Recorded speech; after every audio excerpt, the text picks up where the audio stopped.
haven't met one entrepreneur or small business owner that doesn't feel confused or overwhelmed when they try to learn SEO themselves. If you feel like that, then you've come to the right place. See, when I first came across SEO, I was really struggling. I thought I'd never get my head around it. It felt like learning a foreign language. It was so frustrating. But I've learned the hard way. Years of asking questions, reading tutorials, and practicing, and most important of all, making mistakes. Do you remember when you first tried using WordPress or any other website platform? Or when you first tried using social media? It took some time to figure out, right? But when you get it, you really get it. That's when you start to experiment and even enjoy it. And before you know it, you're in the zone. Well, it's actually no different with SEO. And you know you're in the zone with SEO when you finally start seeing your website ranking in Google. And honestly, it becomes addictive. Oh, and when you get that first sale or that first inquiry from someone you don't even know, who then finds your website and buys from you, it feels like you've just graduated again. I still get excited when I see my clients get higher in Google. But let's not get carried away, because we need to start off with the basics. And most important of all, we need to learn SEO in the right order. It's a bit like learning yoga. We're going to start off with some basic movements, improve our overall flexibility before we try and do a headstand. Because when you're ready for your SEO headstand, you're going to feel a sense of confidence that you've never felt before. Let me introduce myself. My name is Neil Sheth from yourbrandfound.com, and I've been doing SEO since 2010. I'd like to welcome you to this online SEO retreat where you're going to be staying with us for 3 days. This video is the first day of your 3-day SEO retreat. And if you haven't subscribed, you can find the other 2 days by signing up to the link below. By the end of the 3-day SEO retreat, you're going to feel a sense of calm and confidence about getting your website found in Google. And I can't wait for you to get there. So let's start with, what is SEO? Well, SEO stands for Search Engine Optimization.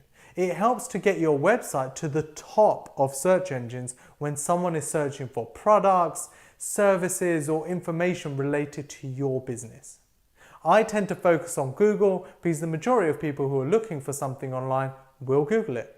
So for example, you own a florist in New York, so someone searching for florist in New York would be an ideal customer for your business. Or let's say you sell baby clothes online and someone searching for newborn baby clothes would also be an ideal customer for your business. Or maybe you're a blogger and you blog about nutrition, so someone searching for the benefits of spinach would then find your really helpful article. And who knows, they might then subscribe to your email list. This is the power of SEO. It gets you right in front of people who are actually looking for your business. Your business is right there at the right time when someone is looking for you. And I just want to walk you through what that actually looks like. So let's Google florist in New York to see what appears.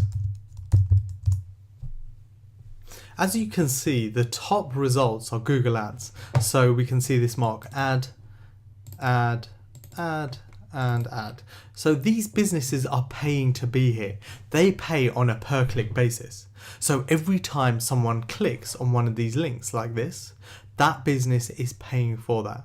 So as we scroll down, we see a map.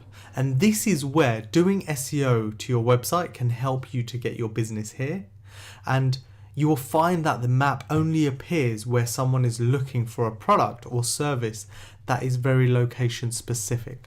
So I'm not just looking for a florist, I'm looking for a florist in New York. So it's showing me florists around New York, and it's also saying, hey, you can take a look at the map and see what's closer for you. On top of that, it's saying, oh, by the way, there's 64 reviews of this florist and they all seem to be very high. And then it's giving me further websites and other reviews. This one immediately with 3.3 overall reviews makes me think I don't want to contact them, right? So what Google's doing is really optimizing your experience. And so that's kind of how I like to think of doing SEO. It's all about your target audience. So once you've figured who they are, the second bit is, what experience do you want to deliver to them? Because if we deliver a really good experience, then chances are Google's going to be our friends. So put your users first when you do SEO. And ultimately, people are going into Google to look for information. Yeah. And so if we deliver that information as quickly and easily as possible, then we're definitely going to give them a really good experience. So as we scroll down, we can see non-map results. So again, these websites down here are websites that have ranked through providing good quality content, helping users experience, and certainly some SEO is involved in that as well. So websites on page 1 of Google will generally get all of the traffic, and you'll see that if I was to search for this and I was looking for florist in New York, chances are I might just hit on this map and have a little look and see, which business I want to actually buy my flowers from. So if we scroll into this, I might be located just below here next to Central Park. So Flowers by Richards might be a good business to contact. And if I scroll over this, you can see 4.8, so really high ratings. Now I might just contact them and do business with them directly because they're so close. Or I might have a little look and see. I may even go to their website, right? And you can click on them and then follow through on their website, have a look at the reviews in more detail and go through. So generally speaking, businesses who are on page 1 of Google get the business. The businesses on page 2 of Google are businesses, or even when you scroll down, are businesses who get very little of the traffic. So let's say 100 people are searching for florist in New York. Most of those people will only spend time at the top within this map or a few places down, right? And so it's important to be on page 1, but it's even more important and a game changer when you're at the top of page 1. Or if you're a local based business with a location, then appearing in this map is really important. A study actually by Chitika in 2013 found that 33% of people who search for something in Google will click on the first result. So, and just less than 20% of people click on the second result. And then it reduces even further as you scroll down the page. Now, that's obviously going to vary by industry, but it hopefully gives you a really good idea of the possible impact to your business when you climb a few places up from, say, the bottom of page 1 to the top of page 1. Okay, so let's say I'm a new father and I'm looking for newborn baby clothes.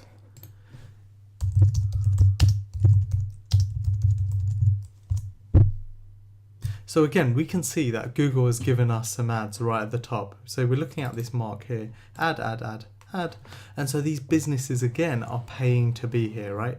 On the right here, we've got Google Shopping advertising. And again, those businesses are paying to be here. Now I might actually click on one of these links if it matches what I'm looking for. Now, scrolling down, we can see that the first result under the last ad is where the SEO results begin. This is also referred to as the organic results. Now, as I mentioned earlier, the businesses that are appearing at the top, those websites would generally get my business. So if I click on this,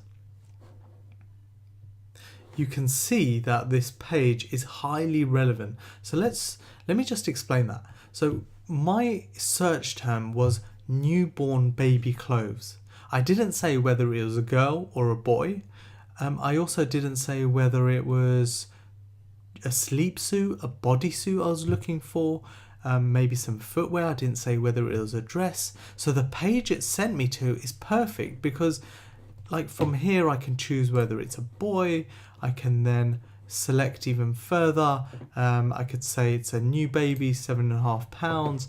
And then, we can go even further into what these items are and whether I want to actually buy them. So this is just something to keep in mind, is the intent of your users looking for their product or service, because it's all about matching them to the right page.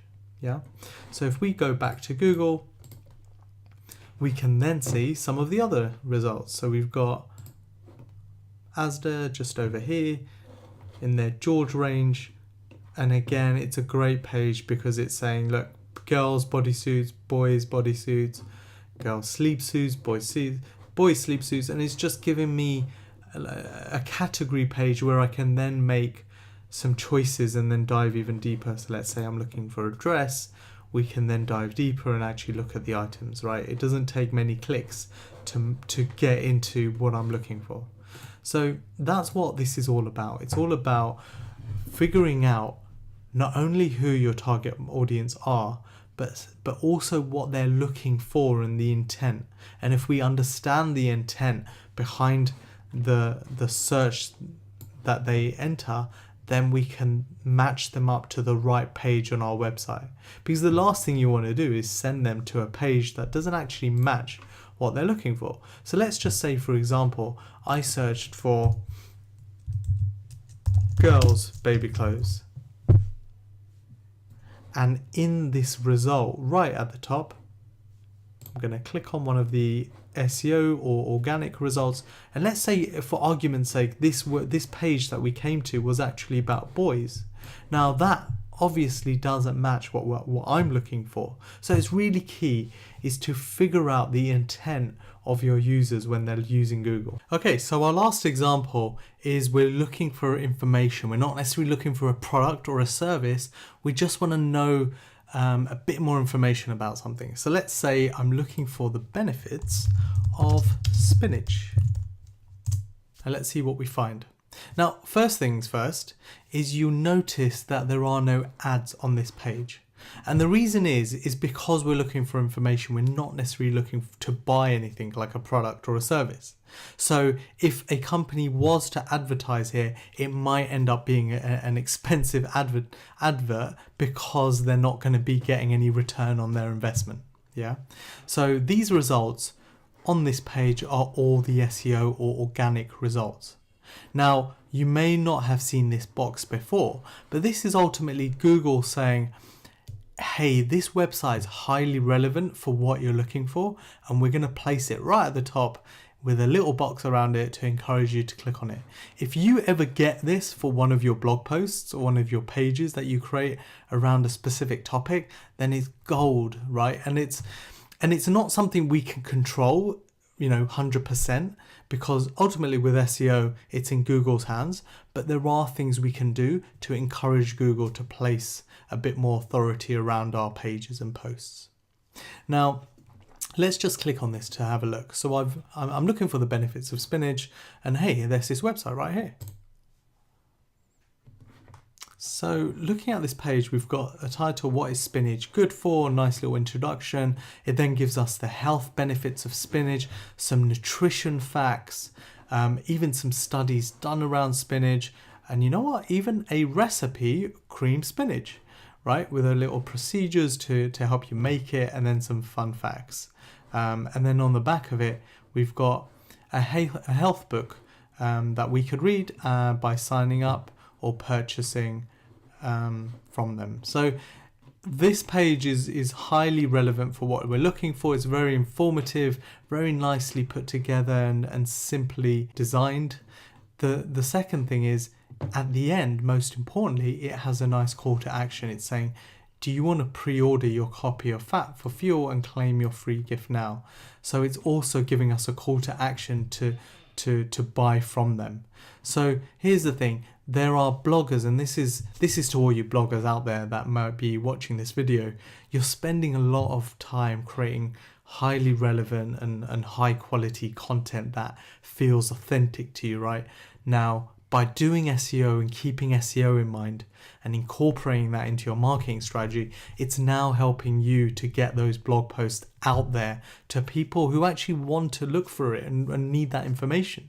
And so that's why I love SEO, is you're spending all this time creating the content. Why not spend a bit more time helping those pieces of content, those high quality written articles that you produce, and get those to people who are actually looking for it?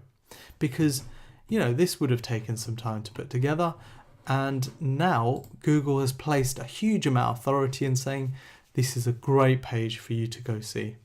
So let's carry on.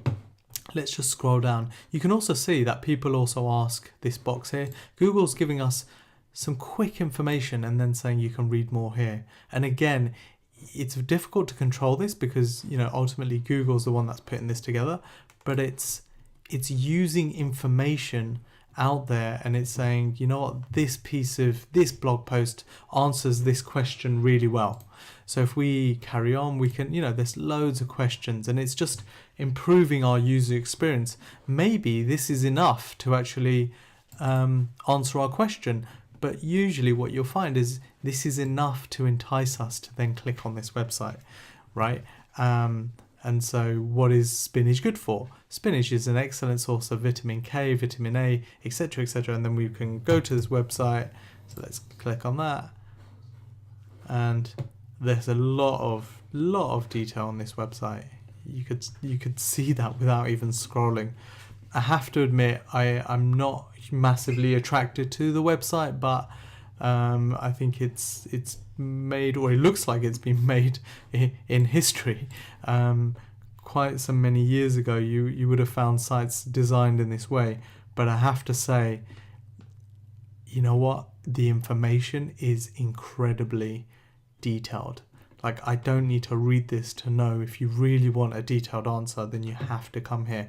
It even puts all the references down here. So, you know, almost it's too much information, but it really depends. If you want to know everything there is to know, then, you know, this is a great page. Or maybe we just want to select some areas to dive into. So again, this is a great page to go to. It's quite technical, so I think you have to be a specific person. I think personally, someone looking for the health benefits of spinach might end up coming here and then being overwhelmed and dropping off. Whereas someone that's looking for a bit more detail and technical information, you know, this is perfect for them. So it could go either way. But, you know, the great thing about this website is they've clearly put a lot of emphasis into giving the users a lot of information. And so what Google's doing, if we just come out of this, it's placing value on this website and it's saying, you know what, I've looked at other websites that talk about the benefits of spinach and what they're good for. And I just think this website's got a huge amount of information that we have to give it to users. So when you think about SEO, you know, have that type of mindset where, you know, you're putting yourself in your target audience's shoes and you're saying, what are you looking for? What are you searching for that I can provide? And how can I provide it in a way that will you know, answer your questions and ultimately blow your mind away? And if you were looking for the health benefits of spinach, then that website we just went to may or may not be perfect for you, but it's definitely got loads of information. So we've just talked about people asking for section just over here. Now, not every search term will have a people asking for section, just like the map listing we saw when we searched for florist in New York. But if we scroll down now, we can see some other websites. So look at this, 34 science-backed health benefits of spinach. You know, this is called a list post, and I love list posts because they generally put information in such an easy to digest way that people just love staying around and sticking on the website. And they've even got a table of contents. So you've got what is spinach, history, how spinach grows. I like the way this is structured without even, you know, spending more than 30 seconds on it. And then we've got, you know, health benefits of spinach. Spinach is rich in potassium. And then it just goes into each and every area. You know, someone suffering from diabetes, they could just have a look at this and say, actually, you know what? I want to know how spinach can help in diabetes. And then, you know, spinach is a protective property against diabetes, and it goes into that information. It's nicely broken up, this page, and we've got those headings. I like the way this is placed. You know, spinach is a food, it's a visual product, right? And that's why I like the fact that it's got loads of images. Yeah, you know what? This is a great page. So, well-being secrets. Again, look, this is a website that's put a lot of time and effort and money into creating this epic page. even promoting it more than likely to help drive the SEO, which we're going to talk about later on. But chances are it's getting a lot of hits because it's right at the top. So I hope this helps to explain what SEO is. We've just had a look at some a florist in New York, a service provider. We've also looked at a product, the newborn baby clothes, and now we're looking at someone searching for information. I hope that gives you a firm understanding of what SEO is. It's about letting Google find your amazing business and sharing it with the world. Right now, your website is shackled to the floor, and I want you to open those shackles and let your business fly online. The next few days on our SEO retreat are going to go into things in a bit more detail. So we need to make sure that we start off with a clean slate. To do this, I need you to promise yourself that whatever information you've read about SEO in the past, that you're going to trust the information in the videos, because it's going to help you learn SEO as quickly and as easily as possible. Now, add a comment below this video telling me how SEO has made you feel and what you look forward to in the future. Use this page as a bit of a punching bag to leave your negative thoughts about SEO behind you and start on a positive roll.